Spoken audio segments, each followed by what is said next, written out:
Hello. Welcome to the weekly market brief program, prepared with contributions and research from Yasar Atolye. This week, we are once again taking the pulse of the markets. What is on our agenda? The Central Bank of the Republic of Turkey's interest rate decision, records in global markets, US inflation data, and of course, the effects of political development specific to Turkey. We will examine all of these through a lens for you. Let's start with the American stock markets. How did inflation data and Fed expectations affect the US stock markets? We saw records. There was a quite enthusiastic atmosphere. How about that? The S&P 500 index closed the week up by 1.6% at 6,584 points, right near its historical highs. The technology-heavy Nasdaq index gained nearly 2%, reaching a new record of 22,241 points. In this enthusiasm, especially the giant tech stocks like Tesla and the overall theme of artificial intelligence played a significant role. Even the comments following Oracle's earnings report once again demonstrated how lively the demand in this sector is. Since the beginning of the year, the Nasdaq has gained 13%, and the S&P 500 has increased by 10%. Quite good performances, really good. Shall we briefly touch on technical levels as well? Where should investors pay attention to at these record levels? Sure. 6,526 points for the S&P 500 is now an important support level. If this breaks downward, a correction might begin. Above, the first resistance is at 7,719. In Nasdaq, around 21,800 can be monitored as support. 22,500 is both a psychological and technical resistance level. The overall outlook is still strong. But there is a caveat to what we will discuss shortly. What is the risk? Is it perhaps a realization risk after the Fed decision? You know, the buy the rumor, sell the news situation? Exactly. That's exactly it. The markets largely priced in the 25 basis point cut and messages from Fed Chairman Powell indicating continued dovish stance, meaning rate cuts. They priced it in. After the decision was announced, the classic buy the rumor, sell the news principle could come into play. Or perhaps if the Fed isn't as dovish as expected, we might see a wave of profit-taking. Need to be careful. Yes, but it still needs to be added. Since the main trend is still upward, possible pullbacks can also be considered as buying opportunities for medium-term investors. Understood. After this optimistic atmosphere on the global side, let's now turn our focus to domestic affairs. As for the Istanbul Stock Exchange, it seems we had a somewhat different, more volatile, and uncertain week. The BIST 100 index closed the week with a very slight decrease, around 0.1% negative, at 10,372 points. So, why was it so volatile? Both the minor profit-taking in global markets and, of course, the developments following Thursday's central bank interest rate decision had an impact. Technically, the levels of 10,300 and 10,200 are significant supports. As long as the index remains above these levels, the outlook can be considered relatively positive. Above these, there are resistances at 10,500 and 10,600. Understood. Now it's time for commodities. The gold investors' face continues to smile, I believe. New records have been set. Yes, the gold rally continued full throttle. The ounce price refreshed the all-time high with $3,674 during the week. It also finished the week around $3,650. Since the beginning of the year, the return has reached 39%. An incredible figure. Then why this rise? The main factors are actually clear.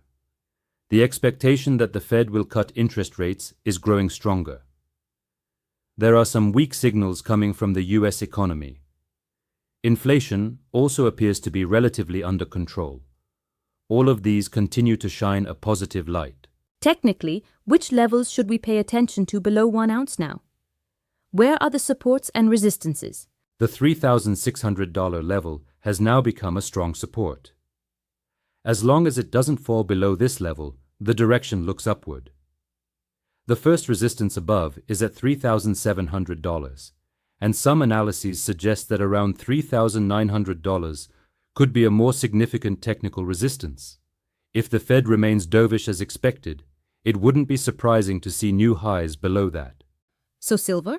Did it follow gold in this rally? How did he follow it? Silver performed even stronger. Its price per ounce surpassed $42, reaching a 14-year high. It also closed the week with a gain of over 5%, around $42. Why is silver so strong? Silver has two aspects. It moves in parallel with gold as a precious metal and also benefits from positive economic recovery expectations because it is used in industry, especially in green energy technologies. When these two factors combine, we see such a strong movement.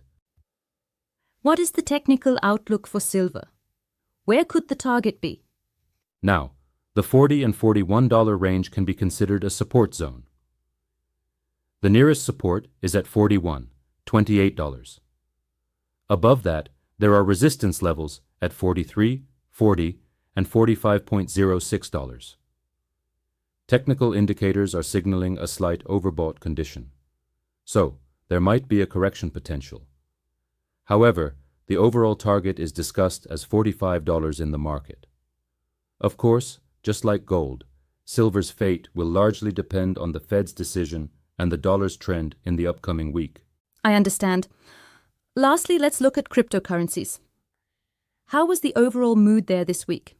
The cryptocurrency market can be said to have experienced a generally moderate positive week.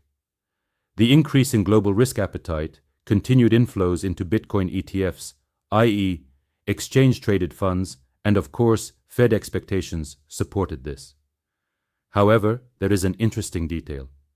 Some of the funds seem to have shifted more into other altcoins rather than Bitcoin. As a result, Bitcoin's market dominance, or its share of the total crypto market, has decreased to around 57%. Are we at a critical level in Bitcoin's price? Yes, exactly. Bitcoin has reached the $115,000 resistance level with a weekly increase of about 3.5% and tested the upper band of the long-standing downward channel. This area is very critical technically because it is both the channel resistance and the Fibonacci extension level. There are also overbought signals. Below, support levels are at $111,600 and $108,000. If the $115,000 level is sustainably surpassed, targets of $120,000 and $125,400 can be aimed for above. But as I said, the Fed decision will also be decisive here. The direction will become clear after the decision. So what did Ethereum do? Was it better? Ethereum performed better than Bitcoin? Yes. It broke the critical $4,500 resistance with a weekly 6% increase and closed above it. This level is now an important support. The target above is the resistance zone of $4,700 to $4,800. If it drops below $4,500, we could see a pullback down to $4,200. There was also some activity on the Ripple side, I guess. It went over $3. Yes. XRP has risen above $3 again after a long time. During the week, it reached around $3.05. This is, of course, a positive development.